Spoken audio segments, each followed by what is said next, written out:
Get in zone, AutoZone. Welcome to AutoZone. What are you working on today? I got to change the oil in my car. Right now, get 5 quarts of Pennzoil Platinum Full Synthetic with an STP Extended Life Oil Filter for only $36.99. Get in zone. What do I do with my old oil? We can recycle your used oil for free. Get in zone. And do you have oil for my old work truck? You can find the right high-mileage oil to help it go farther right here at AutoZone. Get in zone, AutoZone. Restrictions apply. At JCPenney, fashion counts for everybody and everybody. The weather is getting warmer and it's time to swap my winter layers for fun, vibrant, and cool clothing. With so many fun things happening this spring, like Mother's Day and the Wind Down Tour, it's hard to find great looking clothes that fit you just right. That's why I love JCPenney. JCPenney has so many stylish and comfortable options for so many different body types. I've been blown away by their selection, and everything hugs my body in all the right spots. Refresh your wardrobe this spring with style that gets you. Something to wear that fits your favorite moments of the season at prices that feel just as good. Discover brands that get you and put style and comfort first, like Worthington and Liz Claiborne for her, each in women's petite and plus sizes. Here, spring comes in all shapes, sizes, and colors. JCPenney, make everybody count. It's time for a Big Blue Kickoff Live Nobody can ever tell you that you couldn't do it, because you did. on Giants.com You know what I saw? New York Giant Prime. and the Giants mobile app. 17-14 is the final. One touchdown, we are world champions. Believe it, and it will happen. Part of the Giants Podcast Network. Let's go out there like a bunch of crazy dogs. Have some fun. Hello, everybody. Happy draft day, and welcome to Big Blue Kickoff Live, presented by Cadillac, the official luxury vehicle of the New York Football Giants. I am John Schmeelk, blessed to be joined today on draft day by Matt Citak.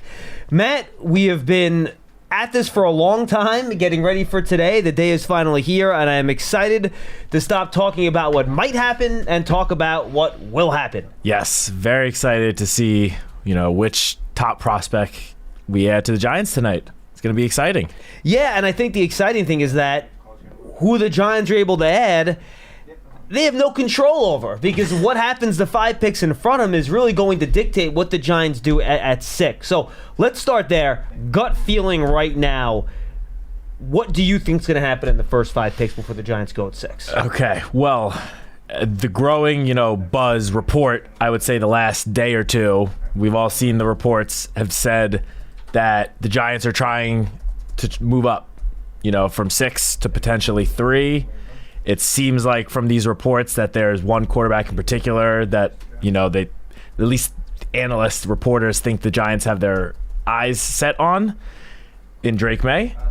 I think The Giants have done a good job, by the way, keeping their cards close to the vest and not really letting out there who their favorite quarterback is. Yes, which is also why, I see these reports and I take them with a little bit grain of salt. Bingo. Because for months, Joe Shane has, kept the cards close to his vest, has spoken about how he's keeping the cards close to the vest, for the 24 hours leading up to the draft, for all of a sudden everyone to know what the Giants' plans are. Don't know if I totally buy it.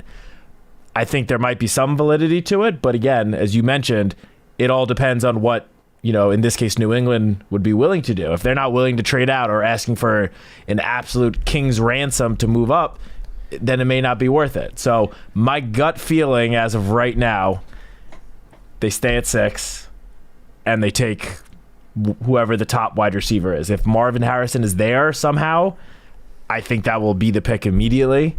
I don't think, unfortunately, he'll be there. I think he will go at the very least 5, if not 4, to Arizona.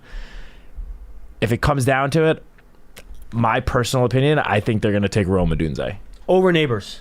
Over Neighbors. Interesting. I'm on the other side of that. I think they will pick Neighbors. I think he's this coaching staff's type of receiver, but I do think Odunze fits in the wide receiver room better. So I do think that there's a really good argument both ways. Both players, I mean, what do I have right here? I can show. I'll go through my board quickly before we get the calls here. I have Neighbors as my 4th player, Odunze as my 8th player, so they're like right there. I mean, if I look at my actual grades, I think they're 0.03 points away from each other or something ridiculous like that. I have Neighbors at a 7.2 and Odunze is a 6.89, so they're 0.3 points on the same grading scale NFL.com uses away from each other, so they're very, very tight. I get that either way. I'm with you, and I think it's important to understand why the theory behind those reports to me makes sense. And this is what we've been trying to explain throughout this process. This isn't about, we just needed a quarterback no matter what. We're just picking one because, Daniel's hurt. We need a new guy. That's not why you draft a quarterback. You draft a quarterback because you think the guy is special. And you think the guy can be one of those top 7, top 8 quarterbacks in the league. And odds are that the Giants are not going to think all 4 or 6, depending on how you want to tier them, of these top quarterbacks can be that guy. So if whatever that guy is available, go try and get him. I got no problem with it. I'm curious to see what happens at 4 and 5 here, Matt. If one of those teams in quarterback alley, Broncos, Vikings, Raiders, move up to 4 or 5, and how that changes who the Giants might have available to them at 6. Because if neither one of those teams move up, which I feel like people have been pulling back from that trade happening over the last couple days. The Vikings, they've made no secret about how desperate they are to draft a quarterback. They just haven't. I would be shocked if they don't move up to 4 or 5 to draft a quarterback. My gut tells me more likely Chargers than Cardinals, just because of the way the franchise are kind of set up right now. But we'll see. I'm with you. I think we kind of have the same read on exactly how this is going to look. I think the first 7 players that get drafted will all be offensive players. I think the 8th player could be defensive to the Falcons. I think there's a good chance that they trade out and another team trades up into that 8th spot to try to get that last wide receiver. I think that's very possible if that wide receiver's still there at 8. I know some people are coming in late with their ideas that the Titans might not pick Joe Alt. They might pick a wide receiver at 7. Or the Chargers and the Cardinals both pick receivers at 4 and 5. Then the Giants get the last guy left at 6. And then maybe all those guys are off the board. And then maybe the Vikings can sit and pick at 11 and get McCarthy. Though I would think the Broncos would try to kind of slide in front of them to grab him. So I think we are going to get some type of trades in the top 10. Let's play that. 1.5 trades in the top 10. Over or under? Over. You think more than 1.5? I think one team is going to trade up to get the 4th quarterback. I agree. In that 4-5 range, and I agree that I tend to think it's going to be more likely that it's the Chargers that trade down, since everyone seems to think they could take a receiver, and they certainly need one, but because of Jim Harbaugh's philosophy, a lot of people think they're going to go offensive tackle, and if they trade down to even 11, 12, 13, they're still going to get a very, very good offensive tackle in addition to stockpiling more picks. So heck, they can always take Brian Thomas Jr. if they like him that much in that spot too. True. That's true. So I do think one team will move up for a quarterback, and then I think we're going to see another trade up potentially for that 3rd wide receiver, as you mentioned. I have not finalized this yet. I always do a mock draft. I take a picture of it and then I'll show it after the draft is over to see how stupid I am. Right now, in what I've kind of put together here, I have the Colts trading up ahead of the Jets to draft Bowers. I could see that. 8 with the Falcons. I could definitely see that. I could see the Colts. I mean, the Colts apparently love Bowers and would be an amazing fit in that offense. They already have some receivers. They have Pittman. They drafted the small guy out of North Carolina last year, whose name now Downs. Thank you, Josh Downs. Whose name escapes me. And they have Ricky Pierce too outside. So they do have guys there that can play. And I think a tight end would fit perfectly into that. 100%. I mean, there have also been reports about how the Jets might move up from 10 to try to get Marvin Harrison Jr. or one of the other, top receivers.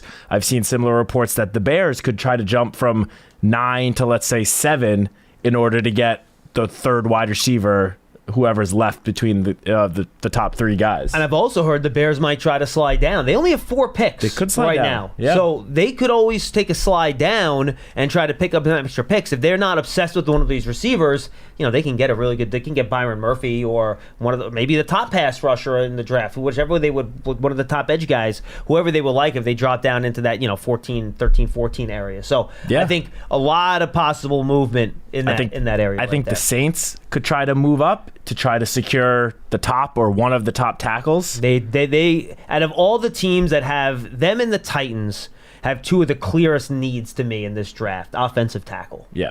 Badly. Agreed. So I'm sticking with over 1.5. I agree with you. I'm a 1 over. I mean, I don't know if you saw Daniel Jeremiah put a tweet out this morning. Oh, I did not. A couple hours ago that said someone asked him craziest reports that you're hearing of what madness could happen tonight, and he said that he thinks there's at least a chance, or he's hearing buzz, that to start New England trades with Minnesota moving down from 3 to 11. New England then moves back up to 4 with Arizona to try to get J.J. McCarthy. Minnesota moves up for May. New England moves back up to 4 for J.J. McCarthy. Arizona drops down to 11. And then Arizona moves up from 11 to 5 to try to get Marvin Harrison, with the Chargers then moving back to 11. How much would the Patriots really net, though? You know what I mean? Like how much more will they get? You know, going from 3. So what, they would go from 3 to 6, and then go from 3 to 11, and then 11 to 4. So, like, how much more would they get than they give up in that trade? Yes. You know, what would they net, like 1/3 round pick or some stupid thing like that? Dan Salomon and I were talking about this exact thing, and I mean, basically, I would expect what you would net from if you were just to move from 3 to 4. It's like a 2. Maybe a 2, maybe a 3. Like, I mean, I guess it makes sense if you can pull it off, but that's a lot of work for one day. Yeah, I don't think all of that is going to happen. I don't see Arizona trading down, because they already have 11 draft picks in this draft. They have a lot of picks. They need an elite receiver. I think our pick at 6 would be the furthest they'd be willing to move down, because then you still get your elite wide receiver to give Kyler. And, you know, maybe if they do make a move down, whether it's to 6, to 11, 12, I think they're going to look to try to get picks next year. Because how many more picks do you need if you already have 11 in this year's draft, including 2 first-round picks? And to me, where this draft really gets interesting, and this is what I'm keeping an eye on, I don't think the Patriots are picking a quarterback. I don't think them trading out of that spot's very realistic. I just don't think their ownership group will allow them to leave this first round without a quarterback. I don't think that's going to happen. But what will make things interesting is if they say, you know what worked out for us last time? Picking a slightly underrated, underappreciated quarterback out of Michigan that has really good intangibles. And that's what we're going to do again. Heck, maybe the Crafts overrule Elliott Wolf. I don't know. However it goes down. If they pick McCarthy and May is there at 4, then all bets are off. I was going to say things are going to get wild then. Because I think you're going to have multiple teams further back trying to get up. Mm-hmm. I think you could have teams closer trying to get up. Maybe a team that we're close to. So I think that if you want to see Monty Ossenfort's phone blow up, he better have like 3 or 4 different lines ready to go. Drake May gets the 4. Look out. That pick will get moved to somebody for a absolute haul of picks. How much do you think it would cost the Giants to move up if that happens from 6 to 4 in this exact scenario? Because obviously, as Joe mentioned in his press conference yesterday, unfortunately there's a premium tax when it comes to trading up for a quarterback. If they know you're taking a quarterback, that other team is going to ask for a little bit more than what they normally would. You know, I've seen mock drafts that had the Giants moving from 6 to 4, giving up, I think it was a 3rd round pick this year and a 2nd round pick next year. I don't think that's would be enough. I think the conversation, I believe, begins with your 1st round pick next year to move up 2 slots. And then what else are you going to remember? And then what else are you going to give me? That's a lot to move up 2 spots. But again, but here's the thing: you have to beat the other best offense. Yes, that's the trick, right? It's not like if you're the only team that's interested in doing this, right? Then you might be able to get away with 2 2s or something like that, right? But if you're competing with other teams, the Broncos called now. We'll give you our 1 next year. We'll give you a Patrick Surtain. The Vikings call up and say we're going to give you 3 1s, 2 this year, 1 next year, right? Yeah. Does a 2 2s even though it's only a 2-spot slide down? I mean, the Falcons might say, well, we're going to try to move back up with the Chargers then, and that's going to be much less expensive because you're not trading up for a quarterback. Right? Yeah. So unlike the Patriots in the previous scenario, a quarterback's still involved there. So that's still going to get the tax. But if that's the 4th quarterback and then you're moving up to 5 to pick a non-quarterback, you don't get that extra tax on it. So I think you actually probably could still net, if you're the Cardinals, maybe even a 1st-round pick if you make those 2 moves, right? So I think if May is there at 4, I think if the Giants wanted to move up, I think it's the conversation starts at next year's 1, and you hope you don't have to give up this year's 2. You hope you can hold on to this year's 2, and you only have to give up your 3. And look, I stick by what I said a minute ago, that it is a lot to give up to move up 2 spots. However, if you're moving up to get your franchise quarterback and he ends up being the franchise quarterback, there's not enough picks that you could trade. Like, to quote Brandon Bean, if the guy works out, no one's going to care what you gave up for him. Exactly. And if he doesn't, you're all losing your jobs anyway. I mean, we're this is like 20 years almost to the day that the Giants made the big draft day trade for Eli Manning. Does anyone care what they gave up for Eli in that trade? No, right now? I don't. No one would. Not many people even like remember. They just said, "Oh, gave up a lot of picks." The first round the next year. Great trade. Great trade. Because not only you got 2 Super Bowls, and also we're not going to get into it, but that 2005 draft was like the best draft in Giants history, potentially, with only 4 picks, none of which in the first round. You got 15 years where you're competing for a playoff spot every single year, for the most part, except for a few years at the end, which did not go well. So look, if the Giants decide that Drake May, J.J. McCarthy, whatever quarterback it is the guy that can take them to where this franchise wants to go, then it does not matter the picks you give up. You do it, you don't think twice, and you get your guy. Yep, 100%. But as we've talked about in the past, you need to have conviction about the guy, which I'm sure they're not making that move unless they do have that conviction. So. Yeah, and we were just talking about the reports that are out there. We have no idea which quarterback they really like, and you haven't had any really sourced reporting on that either. Just kind of referencing vaguely. Yeah, we've seen reports about all 3 of the quarterbacks past Caleb Williams, even some saying connecting the Giants to Bo Nix and Michael Penix. Yeah. 5 different quarterbacks. So things are going to get pretty interesting tonight, one way or the other. Yeah, and I think all these teams this year, more than any other, Matt, we really don't know what these teams are going to do. Spare maybe the Commanders at 1. I think we all think Jaden Daniels at 2, but I don't know.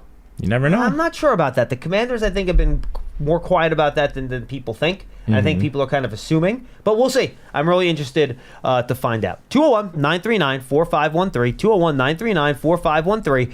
Don't forget, Big Blue Kickoff Live is presented by Cadillac, the official luxury vehicle of the New York Football Giants. We are going to be live tonight, folks. Paul Dotti and I will come on as soon as the Giants make their pick, whether it's at 6, if they move up in a trade, move back, which is also a possibility, move back a few spots, maybe still get a receiver, pick up an extra middle round pick.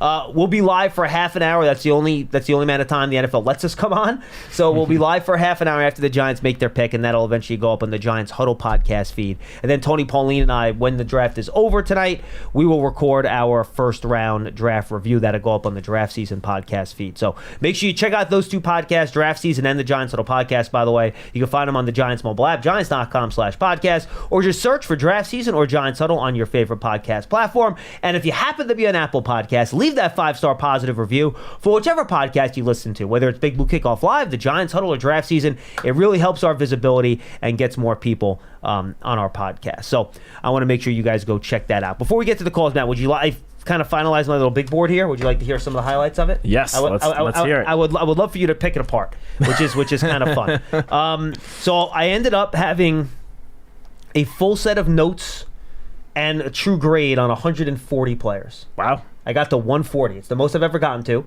That's impressive. Pretty proud of myself. It's about 4 with the compensatory picks. It's about 4 rounds worth of picks, give or take. All this while the Knicks are in the playoffs? I know, it's tough. Wow. I know. It's a lot of multitasking. But I got around 4 rounds worth of players. I got another, I think I have a list over there. I think there's another like 8 or 9, 10 guys I want to get to.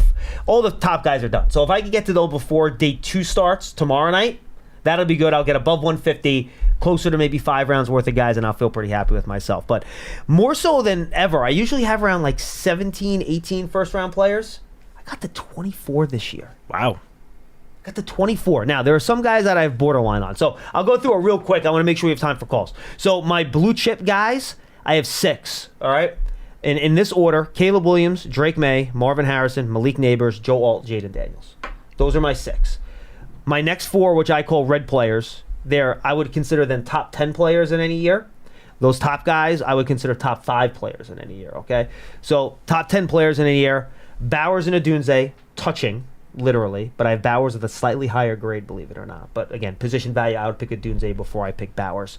Olu Fashanu, and then J.C. Latham snuck into my red trip group.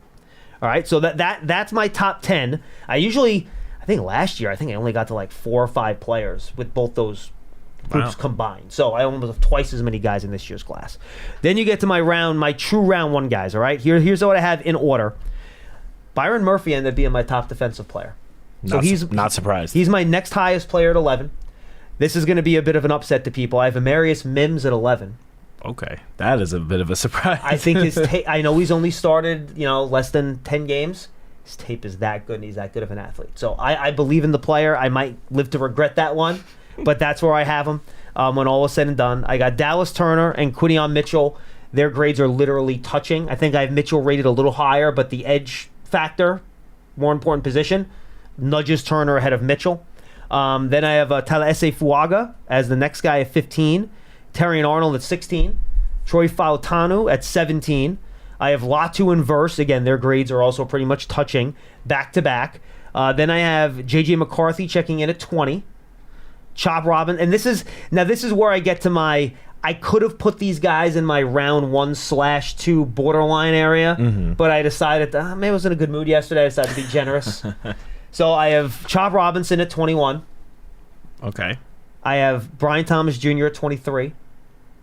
I have Tyler Guyton at 24 as a real kind of hit or miss, high-end traits, but still needs a little bit of work. And then I have Nate Wiggins at 25. So I'm sorry, I have 25 first-round grades. So Nate Wiggins snuck in as my last guy at 25. Who was after Brian? Jackson Powers Johnson at 22. I'm sorry. So Chop Robinson 21, Jackson Powers Johnson 22, Brian Thomas 23. I know there's been some injury stuff on Jackson Powers Johnson with concussions. Guys, hell if I know. I know he's a really good player. So, and then Guyton at 24, and then Wiggins at 25 are my guys that I have in the first round. Anyone in that legit first round things would you say does not belong there, or you think is in the wrong order? I mean, based on what I said before, I personally think Odunze belongs in that top category. The blue chip. It was tough to keep him out of that. It was very tough. Yeah, I mean, his production, his what he did at the combine, how he tested, his character, it seems like he just has it all. I've been saying this for the last month or so, but when you're being compared, there are all these expert player pro comparisons for all these prospects that we see in the lead up to the draft. When your pro comparisons are Larry Fitzgerald and Davante Adams, you have to be a pretty good prospect. So Odunze, I think, belongs in that first category. I agree with J.C. Latham. You do? There's nice. A lot of buzz J.C. Latham. as of the last, this week, really. He could be the first offensive tackle taken. I saw Daniel Jeremiah had him number 1, and I have him in my final mock. I have the Chargers trading down to 11 and then picking him there. Yeah, there were a few mock drafts from the big name NFL analysts that came out today or yesterday that have the Chargers taking J.C. Latham. And for the record, I had this done before those came out. Just for the record, so I'm not just jumping on people's backs. But the thing I love about him, dude, you watch him on tape. First of all, he's just freaking gigantic, right? Yeah. And he's a pretty good athlete for a guy that's gigantic. He gets those arms extended, latches onto you, and he's got meat hooks. And once he gets his hands on the inside of your shoulder pads, you ain't getting off. And he will just lock you down, and you ain't moving. And he does that better than anybody else in this offensive line group after him, at least to me. That's fair. All right, anybody else in that from 11 to 25 area that you think I was a little too generous to, or I was a little mean to? We've got it right there. Yeah. Well, the Chop Robinson at 21, I believe you said. Yes. I feel like that might be a little bit generous. A little generous, okay. A little generous. I think Latu, I know Latu himself has some injury concerns, medical history, but I think him and even maybe Jared Verse there's a slightly bigger gap between those two. Okay. And Chop Robinson. Chop Robinson, I think, is going to be very good, and I do think he will be a end of the first round pick. Fair enough. Who else? Let's see. And again, remember, that's where I told you that's where if I wanted to put in the more stringent guidelines, he would slide into that 1/2 territory. And I know you mentioned it before with Mims, but I personally have Fuaga and Fatino above Mims. And most people do. Those are two of my favorite offensive line prospects. Now, there's some late word about Fautanu and some knee issues, too, with medical stuff. Oh, that I have not seen. I don't know. Again, I can't speak to medicals, guys. I'm just relaying reports that I'm seeing from people that I would trust online. But there is word that he might be sliding a little bit in the first I didn't know that. Which would stink, because watch, he'll get to Dallas at 24, and then they'll end up taking him, which would be, then you have another all-pro guard there for the next 15 years. Guy guard or potentially tackle. Yeah, you imagine him. And he's going to be great wherever he is. Imagine him and Tyler Smith playing and That's great. No, thank you. Please, pass. But I really like Fuaga. Yeah. I mean, I think honestly, if I'm the Jets at 10, I know there's all this buzz about Brock Bowers, maybe one of the receivers falling to them, but if I'm them, I'm taking one of these top offensive tackles, whether it's Fuaga or I've just taken Fashanu at 10. Yeah, Fashanu, like... Is that one guy that could play left tackle because of the Tyron Smith injury history? And he's the one guy that's been at left. You know what I mean? Fuaga's been a right tackle guy, and even Latham has been. That's why I gave him Fashanu a 10 in my little mock. Yeah, no, I agree with that. I mean, they're relying on two 33-year-old tackles to protect the 40-year-old Aaron Rodgers. And the other thing, too, the reason I put Mims higher, he's played so few games, I feel like it's easier to move him to left tackle because he just hasn't played as much. So he doesn't have as much of the stuff to switch over. Yeah, might be stupid, but that's the way I thought about it. Last guy I just want to very quickly touch on, Byron Murphy. He's going to be great. I think he's going to... I agree with you that he's going to be the first defensive player taken. Oh, do you really? I do. I think he's going to go 8 or 9. I was talking to one of my friends who's a big Bears fan, and I said, I know there's all this buzz about Odunze, one of the receivers, dropping you guys at 9. But if I'm you guys, I'm taking Byron Murphy and not thinking twice about it. I think he's going to be a stud, and putting him on a defensive line with Montez Sweat, that's going to be scary. Yeah, and then my first round 1/2 guys, which is kind of like borderline 2 rounds, I have another 7 guys in that group. Graham Barton, Cooper DeJean, Kool-Aid McKinstry with their tags kind of touching. Jerzon Newton, your guy, checking in at 29. A.D. Mitchell at 30. Okay. Again, there's some maybe off the field stuff, football character stuff that I'm not in meetings with these guys. I don't know, so that might push him down. But I think the tape's awesome. And then I have Jordan Morgan and Kingsley Suamataia with their tags touching at 31 and 32 as the last 2 offensive tackles. So one guy I want to ask about that I think belongs in this last category you just talked about, Xavier Worthy. I'm not huge on Worthy. I don't even have him as my next wide receiver. Really? Do I know where I have Xavier Worthy on my wide receiver stack? I do. 10. Number 10. Wow. I have 10. I have him as a solid second rounder. I have 5 receivers in my second round, but he is my... Wow. I have Ricky Pearsall as my 6th wide receiver. Troy Franklin as my 7th. Okay. Lad McConkey as my 8th. Roman Wilson as my 9th. And then Xavier Worthy is number 10. I mean, those are all great receivers. Solid Shows guys. you what a great class it is. Yeah, the depth of wide receiver position this year is insane. In last year's class, Xavier Worthy probably would have been a first-round pick. And you know what? He might be a top 20 pick this year. Some team might fall in love with that speed and pick him that high. And look, I think any of these receivers in the second round, let me bring up my thing right now, and I can tell you exactly where I have them graded out. Do I have it up here? I will bring it up. Oh, yeah, I should have it printed out here. So if you look at my wide receiver rankings, just in terms of grades that show how close they are, I mean, they are touching here, dude. Pearsall, 6'3", Franklin, 6'3", McConkey, 6'3", Wilson, 6'3", and Xavier Worthy, 6'3". So they are, like, packed in there like sardines. And I think they're all... and I have another category. You get the second round picks, then you have round 2/3. So I think all 5 of those guys are like top half of the second round guys for me. Like they'll all be gone by pick 50. You know what I mean? At least if I was drafting, they would all be gone by pick 50. I agree, and I think there are a couple of other guys that you could potentially see go before pick 50 from the wide receiver. Xavier Legette, for example. Keon Coleman wasn't even in that stack for me. What about like Jalen Polk? I love Jalen Polk. I have him in the 3rd round with Jalen McMillan and Legette, and I have Malachi Corley. Dude, you know what's really good? Javon Baker from Central Florida is actually a really good receiver. Devontae Walker from North Carolina. I mean, dude, it was tough stacking those receivers. I mean, it was really, really, really hard. I ended up having Javon Baker a lot higher than I thought. And it's funny, I put more into tape work than testing this year in terms of this sort of stuff, and Baker's testing wasn't great. I worry about the small school guys that they don't get sometimes, like the Olympic training that some of these other guys do in terms of like the raw times. So, I mean, I gave, after Roman Wilson and Worthy, I have Baker, Corley, Coleman, Walker, Jermaine Burton, whose tape, by the way, is unbelievable. If it wasn't Jermaine for Burton. His off-the-field, frankly, terrible things that he's done, some of which are very public on TV, so it's not like we're making this stuff up, he would have been right in the middle of that second-round stack with these other guys. Jalen McMillan, Xavier Legette, and Jalen Polk all have third-round grades or better. It's unbelievable how good this class is. If the Giants were to go quarterback in the first round, even trading up, if you tell me we could get one of those guys in the 3rd round, I would be ecstatic. Yep. I would be so happy. And one of those guys, look, you're not going to have 9 receivers picked in the 2nd round, so one of those guys is probably going to be there for you. That is true. All right, 201-939-4513. We got a half-hour calls here for you guys, and maybe if Dom has a few minutes, maybe we'll go a couple minutes long to try to squeeze some more in. Dom, you good? Perfect. All right, so maybe we'll go a little bonus time here today as well. We want to try to go rapid fire, get in as many calls as you can. What you think the Giants should do, why. We'll move on, we'll give our little take, and we'll try to zip through as many calls as we can. This was a fun little exercise today, though. Let's go to Josh in North Carolina. I got some new names here. I like that. Josh, what's going on?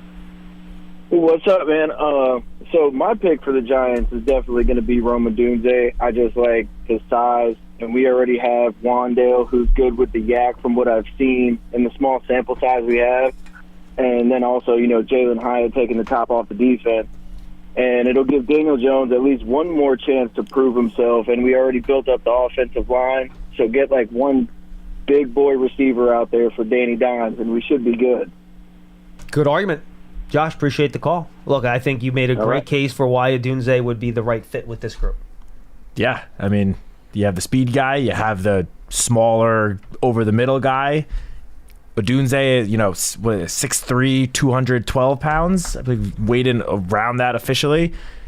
That's a big boy who knows how to go up there and make those contested catches, which is, I feel like that's something, not this regime, but when the Giants went out and signed Kenny Golladay, that's what they thought they were getting. Kenny Golladay doesn't move like this guy moves. Oh, no, definitely not. But just that type of receiver is what I think the Giants thought they were getting. Obviously, that did not work out how they would have hoped, but Odunze, he's a perfect fit. He really is. On the field, off the field, I love him. And I know that Washington offense was filled with talent all over the place, from the quarterback position, the wide receiver room, the offensive line. There are so many guys who are going to hear their names called, and within the first, I would say, 2 days. And their running back and tight ends are going to get drafted on day 3 also. Yeah. So this offense is great, but I mean, I said it before when my gut prediction, Odunze at 6. Hey, I would be happy with that. I'm more than happy with that too. Again, really, really good player. Hugo in New Jersey's up next. Hugo, what's going on? Hey guys, good afternoon. I guess I got to lead by thanking you and your whole team there for the great work during this draft cycle. Thank you. You're certainly going to make the next 3 days more exciting based on the amount of education you've given us, the, I guess, unintended consequences that even day 3 becomes kind of stressful to all your content. Anyhow, what should the Giants do? Well, I think if Drake May somehow becomes available based on what the top 3 teams do, I think a trade-up for Drake May should be a consideration. Otherwise, at 6, I would take Neighbors. And that suggests the following, that if either May, Marvin Harrison, or Neighbors are not available at 6, that's a scenario where I would consider a trade back. How far back are you willing to go, Hugo? Well, 11 seems to be sort of what everyone kind of simulates in these trade-down scenarios, but let's just call it early teens. I would cross my fingers that either Odunze or Bowers drop. I think that's highly unlikely. Yeah. But then I would flip to some of my favorite players, and you've mentioned them: Byron Murphy, Quinyon Mitchell, or, well, you haven't mentioned this guy as a potential guy in the teams, but Troy Fautano, because I think he could be a Pro Bowl guard and really a long-term insurance policy for Evan Neal. I think all those picks would be good, Hugo. John, I may not be able to call in tomorrow, but could I give you some of my second-day favorites? Yeah, quickly? real quick. Max Melton, Christian Haynes, and Ricky Pearsall. And if either Blake Corum, Theo Johnson, or Ben Sinnott make it to the top of the 4th, I would be very happy. Sounds good. Appreciate the call, my friend. Thanks, Hugo. I actually have a second, third round grade on Sinnott. I think he's very good. He's my second highest rated tight end. I'm a big Ben Sinnott guy. I like Ben Sinnott. I mean, Hugo mentioned Theo Johnson. He's another huge guy. I think he's 6'6". It's funny. He's one of those guys, and maybe because he takes long strides or whatever, and this happened with me a couple years ago. Remember the big guy, the big tight end from Virginia, who was like 6'7" and 270, but he ran like a 4.8 at the combine. I forget the guy's name. He's on the Colts. He hasn't worked out. I forget the guy's name. And he had this great time. Then I went back and I watched the tape, and I'm like, you don't look fast. And I go back and I watch Theo Johnson. I'm like, dude, You should look faster based on your testing. I don't know what it is. I couldn't get there with Theo Johnson. For me, I have a day 3 grade on him. Yeah, I feel like we kind of saw it last year with the Darnell Washington. Yeah, they're like monster size guy, and he ended up in Pittsburgh, I believe, and didn't have that great of a rookie season. That's not to say he won't end up working out. But just for what Hugo brought up about Jelani Woods. It was Jelani Woods. That's the tight end I was thinking of. But what Hugo mentioned about trading back, I mean, Joe Shane said it in the press conference last week. It's certainly something that they are considering. But if I am the Giants, I don't know if I would drop past 12. I think 12 would be my absolute floor, preferably 11 to Minnesota if they are moving up, let's say, for QB4. Yeah. And if you could get, 11 and 23 for 6 and, maybe 3rd round pick or something like 4, whatever. I mean, if you do the math on, I think 11 and 23 is about right from a math perspective. So, looking at the trade value chart, I think that would be a little more. But as we talked about the quarterback premium. I did that with Lance and Howard yesterday. I think, actually, according to the chart, I think you actually have to send a 2 back. But with the quarterback premium, maybe you could make it a 3 and get away with it. Yeah, so if, as Hugo mentioned, if the top 3 quarterbacks are gone, if Marvin Harrison, Malik Neighbors, or even just Marvin Harrison is gone, I'd certainly consider it. Move back to 11 and 23, but with the stipulation that I would then try to move back up from 11 to maybe 8 to try to still get that 3rd wide receiver.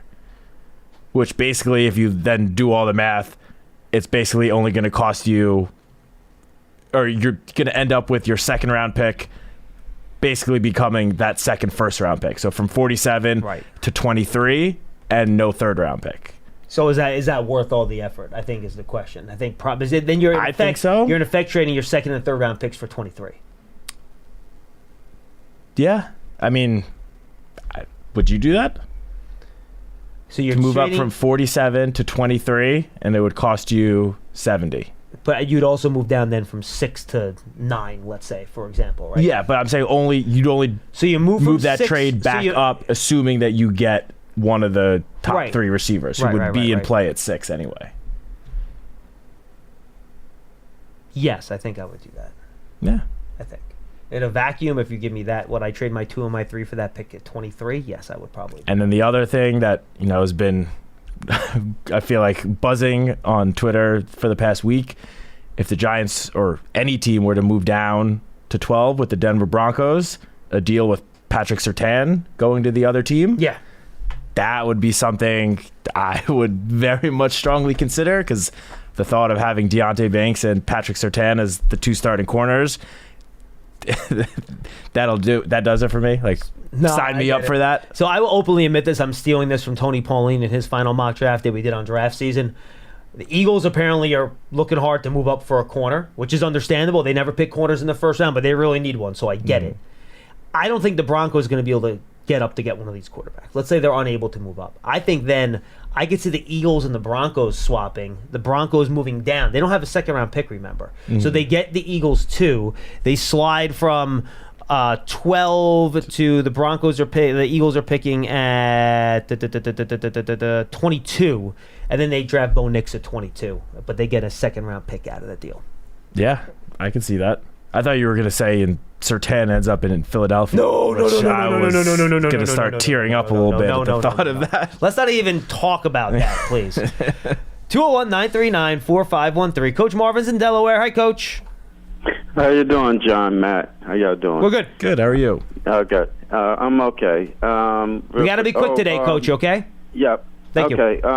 I'll be cautious about trading up to get one of the quarterbacks, because you better be right with those. I told you last Tuesday, John, about how many quarterbacks since 1989, 34 first-round quarterbacks has done great or well. That's it. 34 since Coach, if you do that, you're pushing all your chips into the middle of the table. You are doing the full Jim Fossil treatment, and you are just going all in. And that's where you're at. Exactly.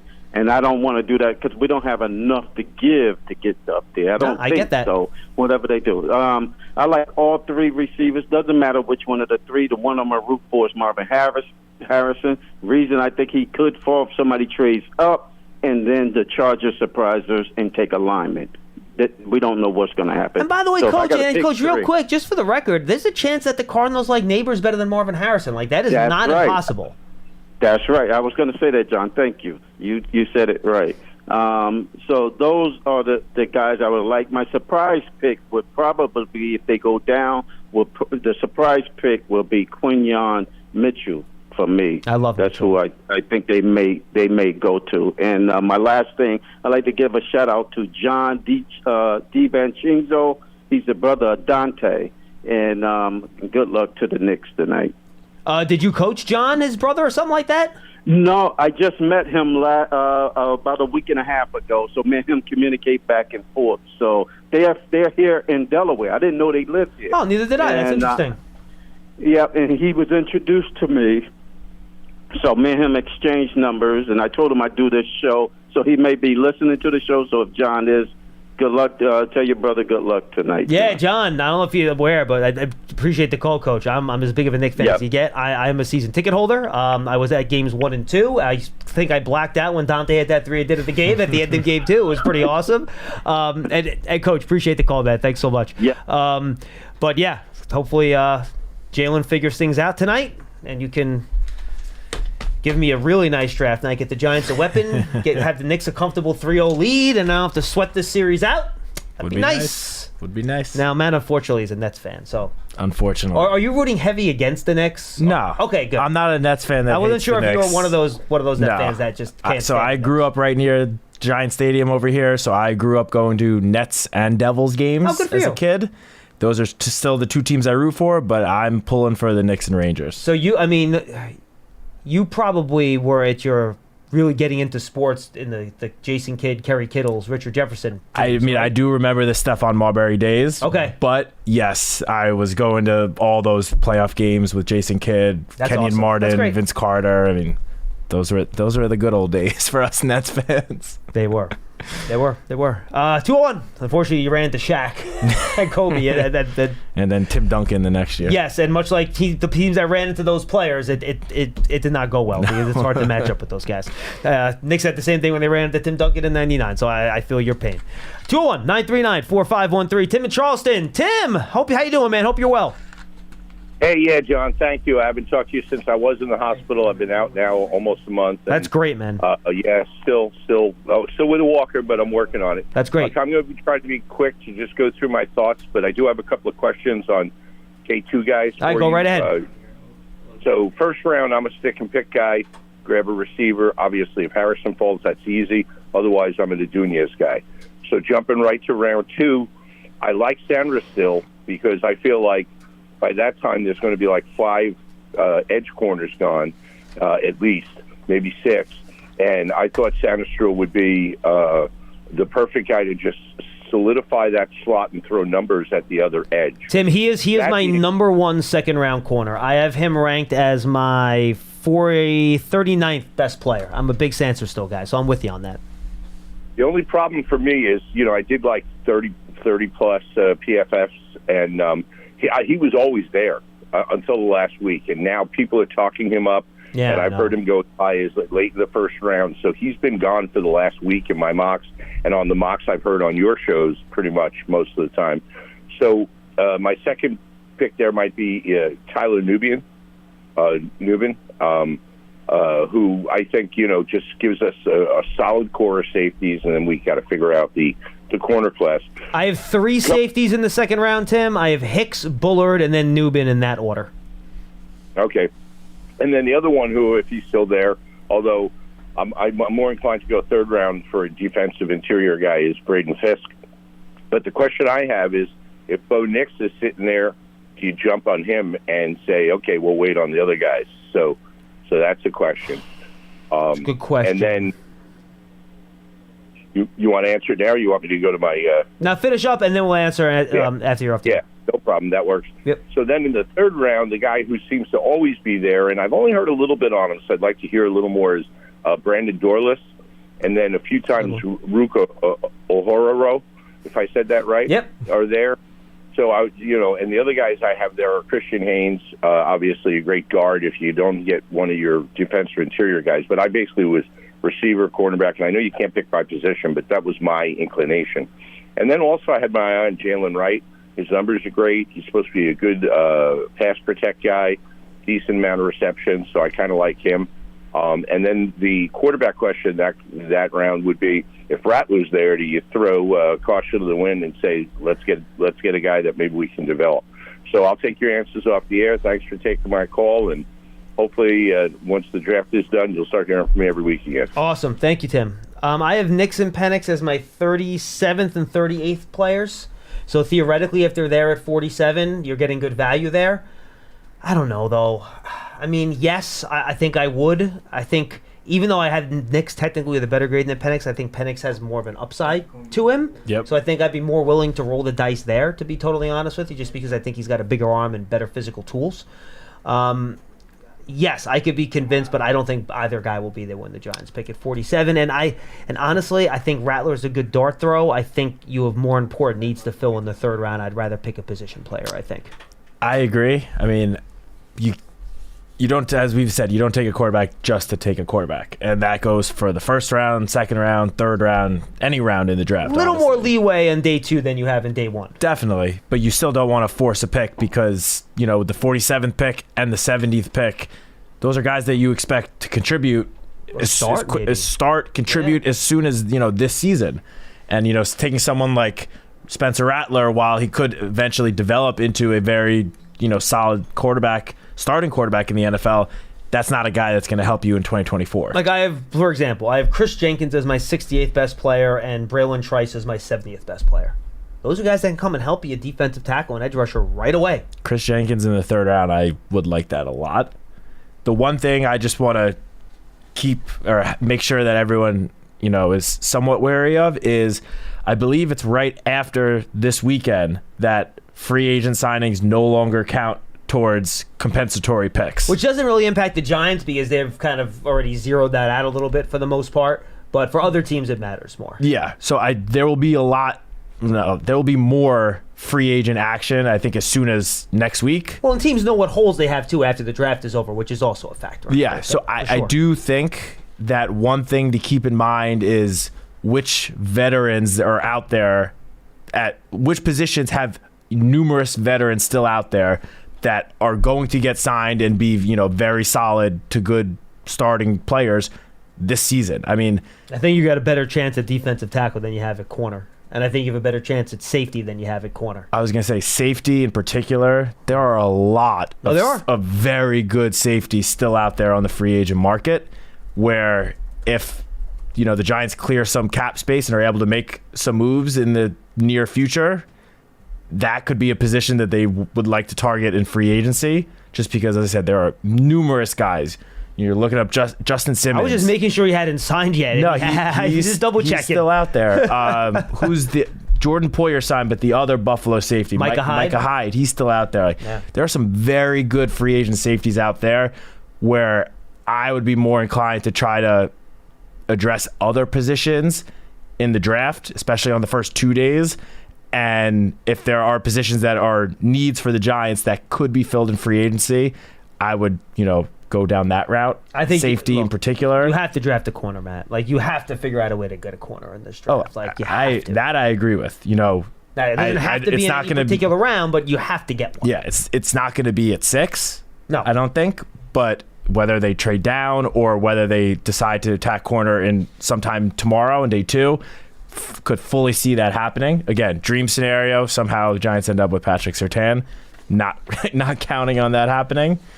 But yeah, just wanted to, make sure people were aware that we're going to start seeing, it's free agency slow down the last couple of weeks, but we're going to start seeing it pick up as soon as next week with the compensatory picks no longer being a factor. Good point. I like Christian Haynes. I got a second round grade on him at guard that he mentioned. Jalen Wright at running back. I think I have a third round grade, fourth round, kind of in that area, kind of a speed guy if you want a speed guy. I think those are most of the guys that Tim mentioned. We've talked about the running back position. I know I've said in the past, and I still stick by it, I'd rather, attempt to attack that position in round 4.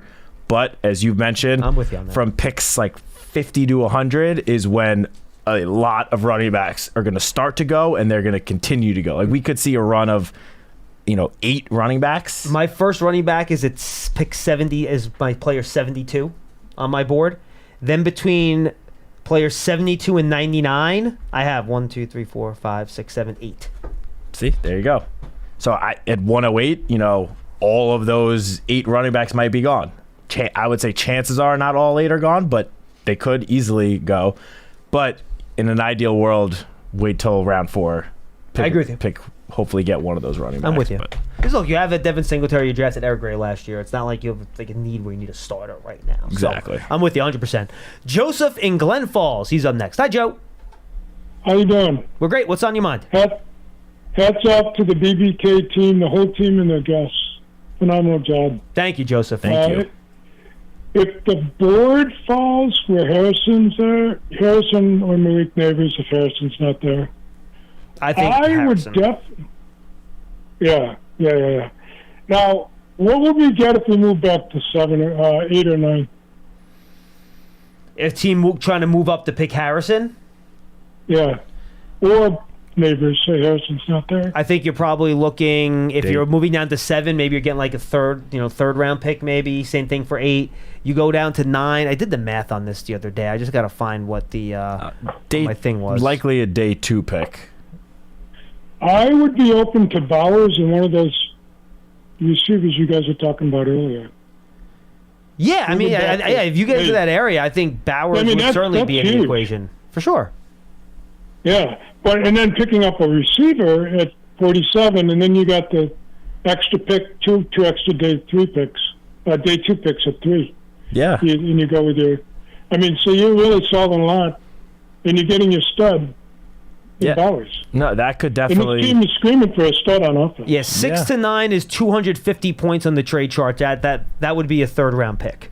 But the Bears don't have a third-round pick, so that would have to be something that they would have to figure out how they want to work that. Oh, no, they do. That would be pick 75, and that would get you most of the way. You'd probably have to be like a 3 and a 5 you'd probably get from going from 6 to 9 on the old Jimmy Johnson trade chart. So that's not bad. But again, if there are multiple teams calling trying to get that pick, that obviously drives the price up. Sure, and absolutely. Then you might get a little bit more than that. Yeah. And if Marvin Harrison is sitting there at 6, I would have to think that there would probably be more than one team calling. I would not move.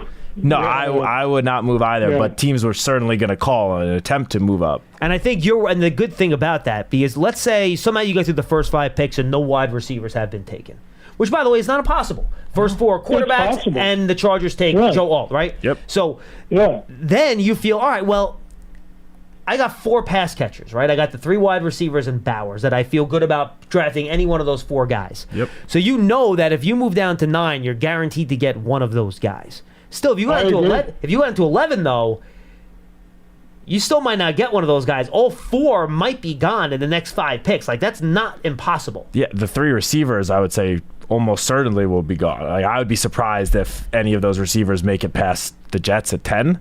Now, the only way, if the Titans pick an offensive lineman, Atlanta picks the defensive player, and the Bears pick a defensive player, that's how you get one of the wide receivers down to you. If you're at I agree, but I would definitely be open to that pick with the trade with the Vikings, 11 and 23. Then I take my 11 and I move back up. And I end up with the extra first-round pick. And I give up my third-round pick. Yeah. I would do that. I think we both would as well. And you end up in the same scenario where you can pick up. So you would trade pick 6. You can get a defensive back and a 47. You can get your receiver. So you're trading pick 6 and pick 70, and you're getting pick 11, and you're getting pick 23. That would be what that trade would be. Yeah, I think I would do that. Yeah. And then with your 47, you can pick up a receiver. With your 23, you pick up a stud defensive back. And with your trade up, you get Bowers. That's huge. No, I'm with you. Joseph, good call, my friend. All right, good luck. Appreciate it. Thank you. We're getting a lot of different ideas here. What to do with this 6 pick. I like it. Very good. I like it too. All right, let's go to Charlie in Portland, Maine. He wanted to talk to Bob Papa yesterday, but he didn't call on early enough, so we didn't get to his call. In fact, we never even screened this call because we ran out of time. We actually went over with Bob yesterday. Charlie, what's going on? Hey, guys. Hey, Matt. Nice to talk to you. Hey, Charlie. Have you talked to Charlie yet? I think so, yeah. But it's been a while. It's been a few weeks at least. Yeah, I think when you first started. Yeah. Look, this is how I see this going. I think Shane has put out a bunch of smoke on getting a quarterback in the first round. I think that's crap. They're going to pick a wide receiver at 6, and it's going to be Rome from Washington. Well, Charlie, honestly, here's what I think is what's happened. I think Joe Shane, much like you said in this press conference, has called other teams ahead of him and said, look, if we want to trade up, what would the parameters be? So they've had those conversations. And once you start talking to other teams about something, that's when things tend to leak a little bit, and that's probably where reporters get wind that, the Giants might be looking to trade up, because you're hearing from the other teams that the Giants have talked to that, the Giants are in conversations. Now, that doesn't mean that the Giants are dead set on trading up. They might just be doing feelers. There's no way to know, but generally how this works with rumors and reports, that's generally where they come from. Where people are like, I talked to this GM, who talked to that GM, who knows the Giants made a phone call to gauge if they could trade up to 4 or 3.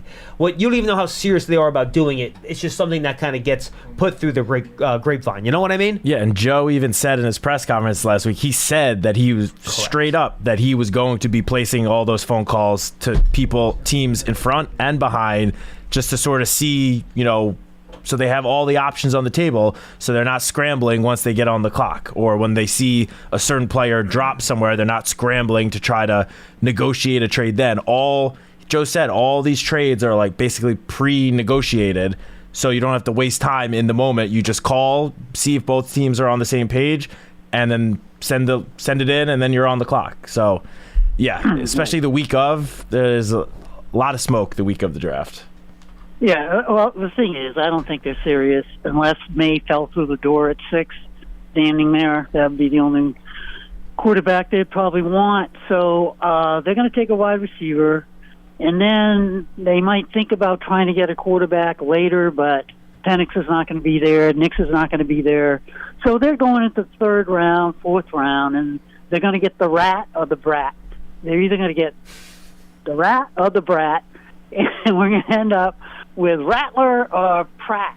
Yeah, that's who we're going to end up with. They're going to take a quarterback because they're going to say that, look, especially if they get the rat, he was like a Heisman Trophy candidate at one point, and we got a steal in the 3rd round or 4th round for this guy.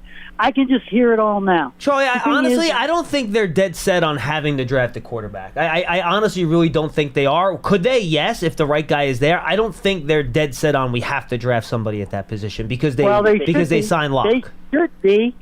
Daniel Jones' era is over. I mean, my God, 2 neck injuries, ACL, concussions, poor play, except for one game in Minnesota. One game against the worst NFL pass defense that year.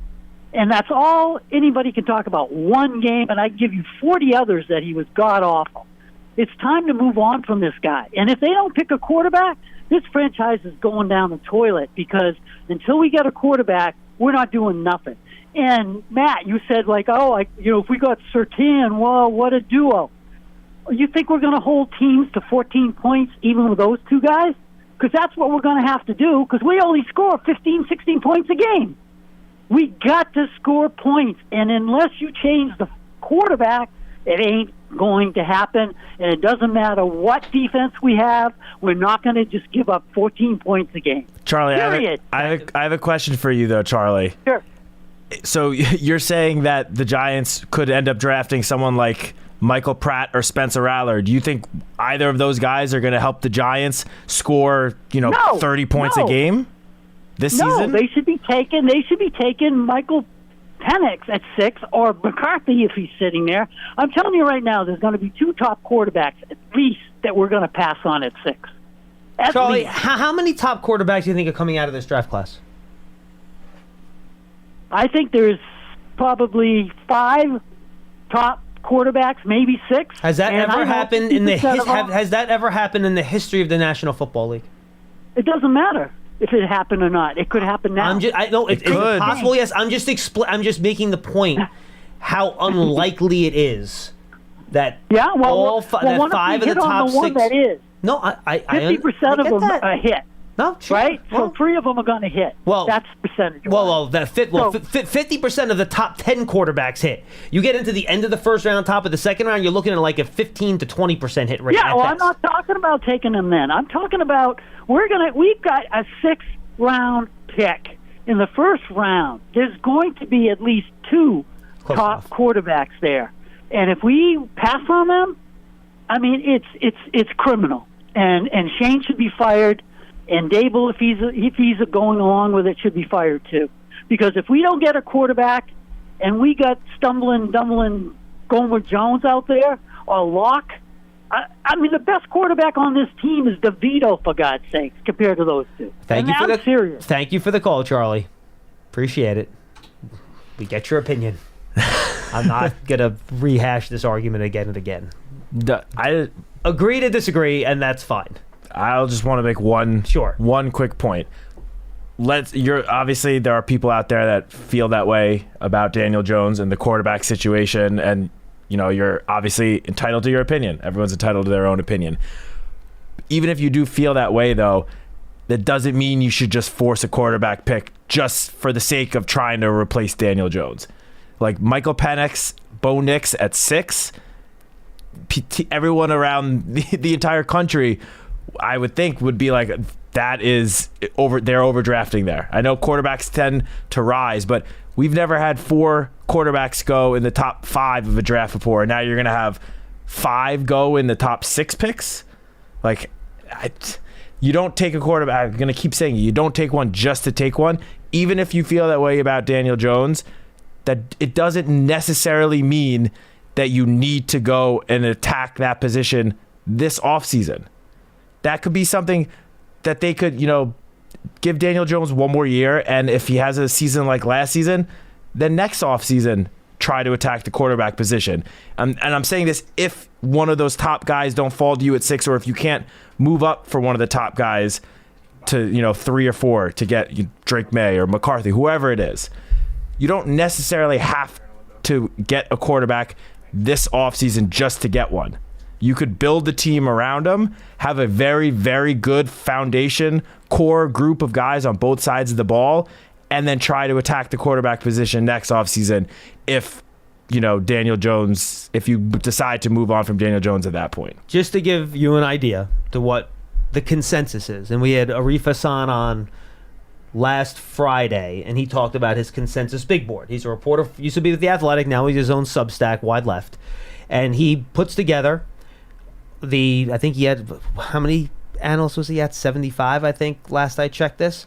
And he basically takes all their big boards together, and these are real people, these aren't just weird internet people, and he says, all right, what's the consensus rank of all these players? Not predictive mock drafts, we're talking evaluation. Mm-hmm. All right, and generally speaking, when you get these consensuses together, they're pretty accurate in determining who the best players are going to be, right?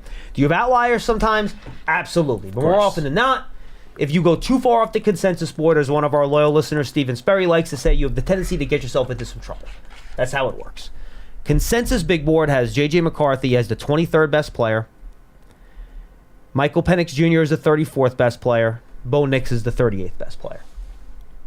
6th pick in the draft. 201-939-4513. By the way, folks, Giants.com/tickets. If you want season tickets, go check it out. Become a season ticket member. A lot of benefits, all good stuff. Giants.com/tickets. And also, to check out all of our draft content, all of our podcasts, Giants YouTube channel, or download Giants TV, the Giants digital streaming app. It's on all your smart TVs, Apple TV, Fire TV, all that stuff. Also on the Giants app, Giants TV. That's where you get all your Giants video content. Make sure you check that out as well. We'll take your calls for the 5 minutes till about 1:40, and then we'll say goodbye. We got to eat some lunch, or at least I have to eat some lunch before the cafeteria closes. I think Matt ate before we started. So let's go to Bash in Ohio. Bash, what's going on, man? How we doing, John? What's going on, Matt? I think I never called after Charlie. I just heard from Charlie. Yeah, I can't agree with what he was talking about as far as the quarterback, but Bash, luckily, I'm in a very zen mode right now. All the hay is in the barn. I'm feeling good we're making picks tonight, and I'm not going to let Charlie bother me. So I just sat here, I smiled, and I said, Charlie, thanks for the call. Because I've had this argument a million times, I didn't want to have it again. So, Bash, what do you have for us, my friend? I was calling this. I wanted to talk about Neighbors in Rome. I love, as far as I know, everybody consensus feel like Giants is going to take Neighbors. but I like Rome in that position. But I don't think a lot of people talked about. I wanted to ask about Neighbors and get y'all take on it.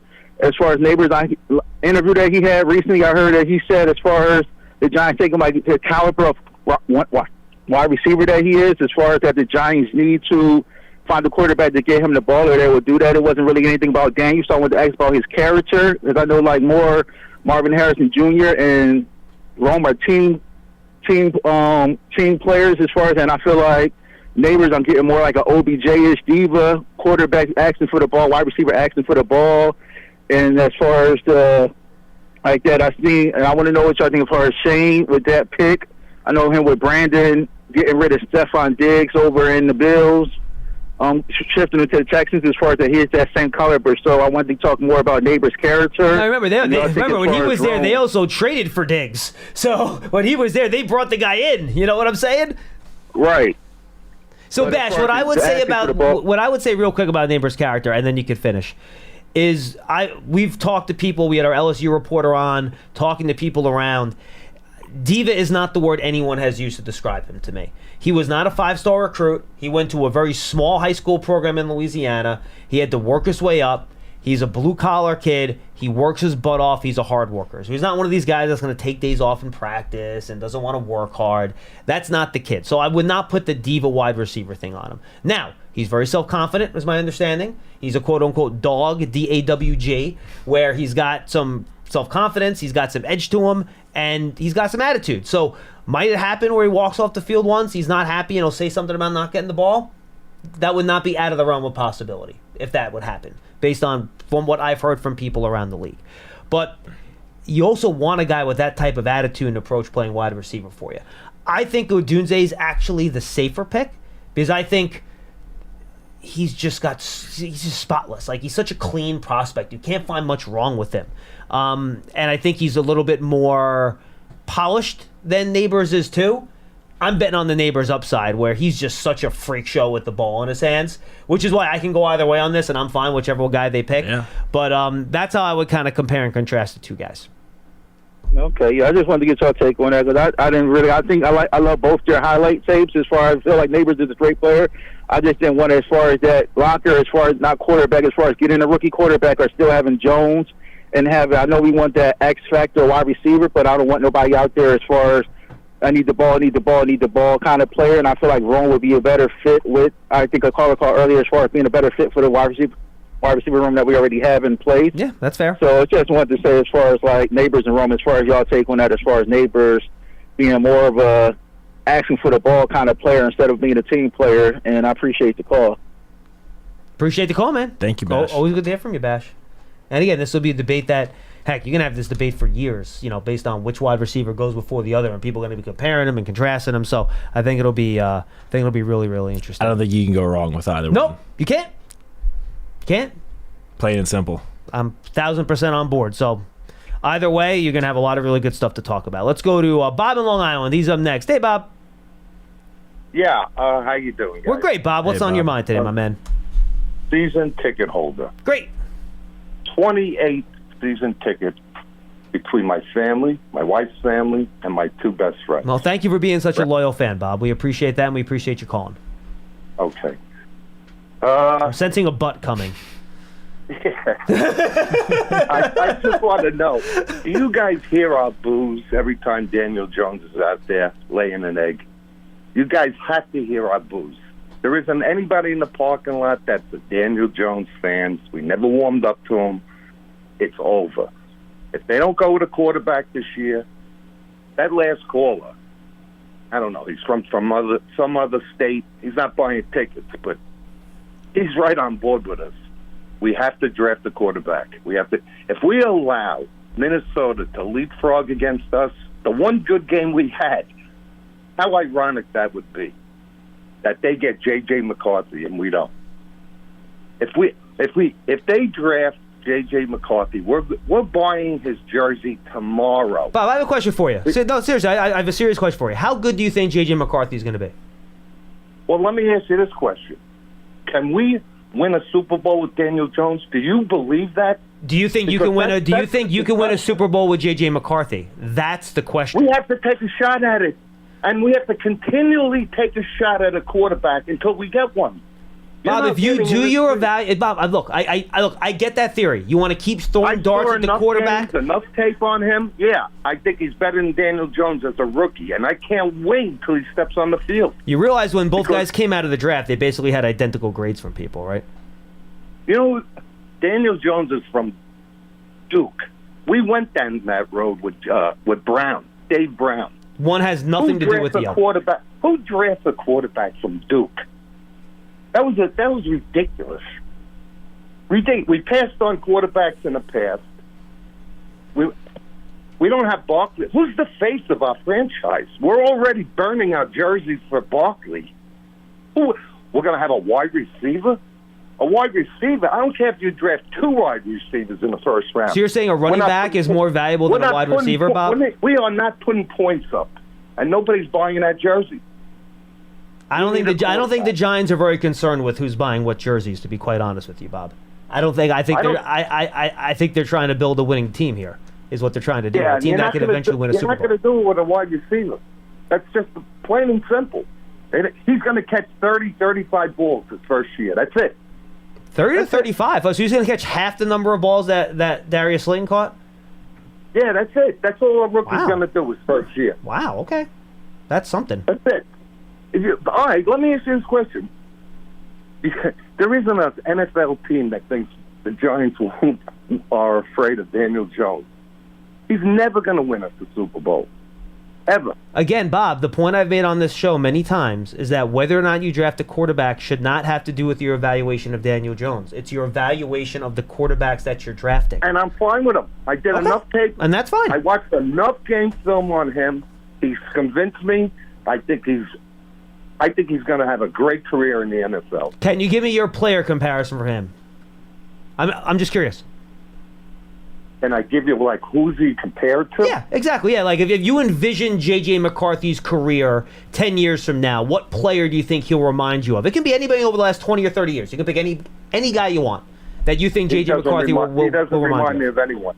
He reminds me of a very capable quarterback who's cool in the pocket, who could run. He's accurate. He's got a fantastic personality. He's just going to be the face of the franchise. So a quarterback that can run, is accurate, has got a good personality. Yeah, sounds like somebody. He's got a great way about him. He can run. He's great in the pocket. He sees the field. He's dead accurate. You don't like his deep ball. Our offensive line is not fixed yet. We're not throwing deep anyway. He'll manage that in the future. But right now, we have to move on. No, Bob, I totally get your opinion. Nobody at the game wants Daniel Jones. Nobody. Bob, thank you for the call. We're there every week. John, we're there every week. And Bob, you guys are great. The season ticket holders are awesome. You guys are great fans, and I really appreciate your opinion. And look, I like the fact, and again, appreciate the call, Bob. Thank you, that you did the work on McCarthy. And if you think that he's the guy, and he's going to be a great quarterback that can win you a Super Bowl, by all means, you should think the Giants should go get that quarterback, and that's absolutely fine. Yeah. And by the way, my opinion doesn't mean garbage. Neither does Citak's. Nope. Joe Shane and Brian Dable know more about evaluating quarterbacks than all these dopes that are out here hosting the show, dopes calling the show. We all are, novices in trying to figure the best thing out. As we've talked about over the course of this process, Matt, evaluating quarterbacks is the most difficult thing you can do. Yes. And the decision makers have more information and access to these players than we do. All we can do is watch them play football. I can watch their tape. We can watch their games. That's all we can do. Okay? We don't get to sit in meetings with the guys and evaluate how they process information, how they read the field, how they learn, how they're going to fit in the locker room, their injury history, all those things together. We don't have access to any of that. The decision makers do. And like I said a few weeks ago, I think I said it was on with you actually, whatever Brian Dable and Joe Shane decide in terms of what quarterback they think can lead this team, has the best chance of leading this team to a Super Bowl, I'm going to trust their judgment. I've given you my opinion, my analysis. There's a damn good chance I'm going to be wrong. I love Sam Darnold. That has not worked out for me, okay? We're all wrong about stuff. I could very well be wrong about this, which is why I'm trying to not say you're wrong, Bob. You're not. It's your opinion. And J.J. McCarthy could, who knows, maybe he'll end up being the best quarterback in this class. I don't know. It's very possible. And if that happens, and in your scenario, and Giant fans are going to get mad, the Giants didn't go up and get this guy, if they don't, yeah, be mad. I totally get it. I totally get where you're coming from. All I can do is give you my evaluation, my opinion. But again, Matt and I are both going to yield to the expertise of Joe Schoen and, of course, Brian Dable's ability to evaluate quarterbacks and develop them when they eventually make this decision, whatever it may be. Yeah, and I'll say this, as it's been talked about at length, but Joe Schoen and Brian Dable were both in Buffalo and both reportedly played a pretty significant role in the Bills drafting Josh Allen that required 2 trade-ups for them to get in the position to draft Josh Allen.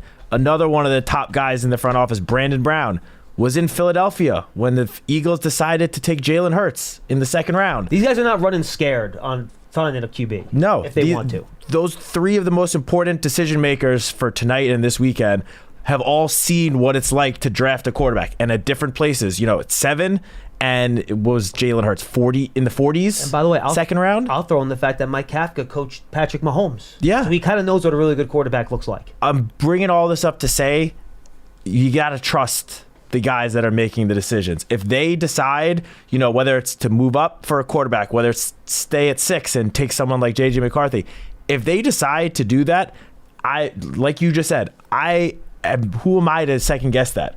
I'm going to fully support it because those guys have forgotten more in the last day than I'll know in my lifetime. Correct. And I'm not afraid to admit that.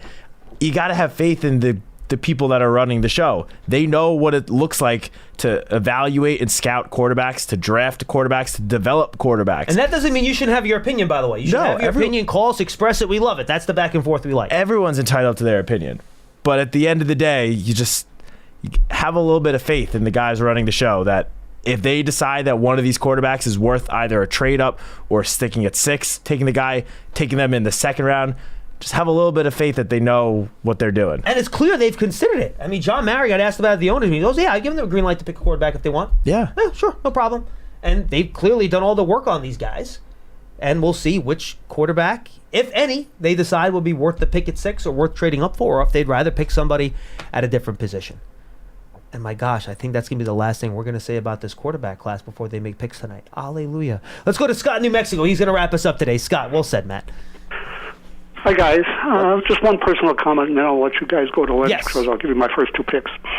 I'm getting sick and tired of people burying Daniel Jones until you have an offensive line in front of him. 85 sacks given up last year, I think. Worst run blocking offensive line in NFL history.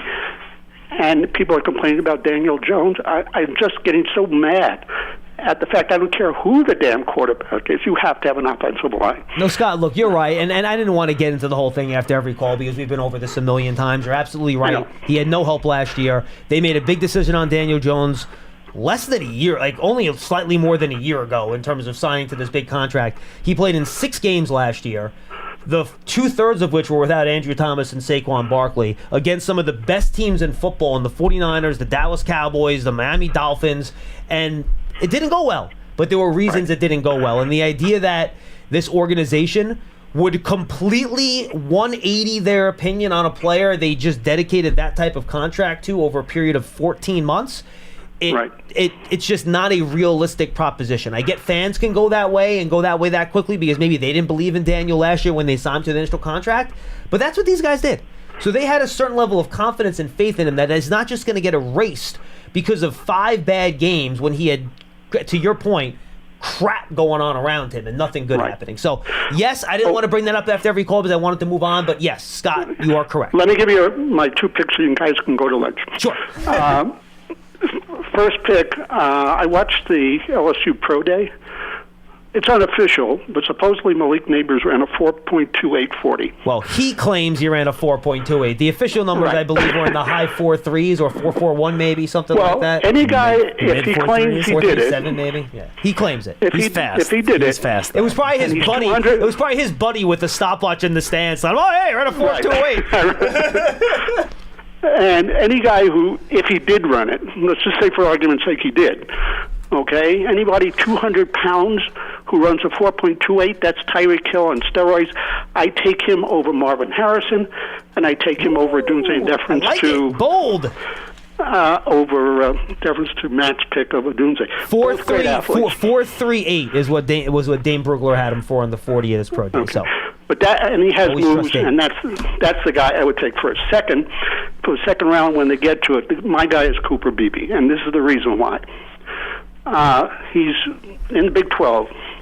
He was one of only 3 players to be offensive lineman of the conference 2 years in a row. I like Cooper Beebe. And the only other players that did that is Creed Humphrey, the center for Kansas City, and Orlando Brown. He gave up 5 sacks in his career. That's about 1,400 snaps. And he gave 4 of those sacks up in his first year as a freshman. And you've seen him up close and personal, John. So I'm a fan. He is my 46th ranked player and top guard in the second round, Scott. Yeah, and I think that's what they need because he is a monster. And those are the 2 picks, and now you guys can go to lunch. Thank you, Scott. Thanks, Scott. Appreciate the call. Guys, you did a great job on the phones today. We had a lot of varied calls, different opinions. It was a lot of fun. Yeah, it was. And I just quickly touched on what Scott brought up. You just said, I love Cooper Beebe. Sometime on day 2, I don't know if he's making it to round 3, so probably have to be the second round pick. But as Scott brought up, the offensive line clearly was an issue last year. There have been resources that have already been spent in free agency towards the offensive line. I don't think any fan could fault the Giants for spending a pick sometime on the first 2 days to even furthermore shore up the offensive line, whether it's another tackle or an interior guy. I don't think anyone could fault them for that. I certainly could not. No, me neither. So your predictions of Dunze? I'm sticking with the Dunze. All right, I'm going to go Neighbors. So I think it's going to be one of our 2 predictions, barring some craziness. I think it's Harrison. Dom's going Harrison. I mean, outside the box. That'd be the dream, especially for Dan Salamone upstairs. But oh my gosh, big Ohio State guy. He would break through the door of the draft in like the Kool-Aid guy, wearing a Marvin Harrison Jr. Ohio State jersey to give Joe a hug. Oh yeah, that's exactly what he would do. For Matt Citak, I'm John Schmeelk. Thank you for joining us for a final Big Blue Kickoff Live before the 2024 NFL Draft. Presented by Cadillac, the official luxury vehicle of the New York Football Giants. Thanks to Dom for coming early to do this. We all have long nights ahead of us, folks. Again, make sure you tune into our live draft show. It's going to come on right when the Giants make their pick, whenever that might be. If there's a trade or they stick and pick, we'll be on for a half an hour, and then we'll have our draft season first round review that'll pop up right before we leave tonight. So I probably won't get up till after midnight, folks, to be totally honest with you.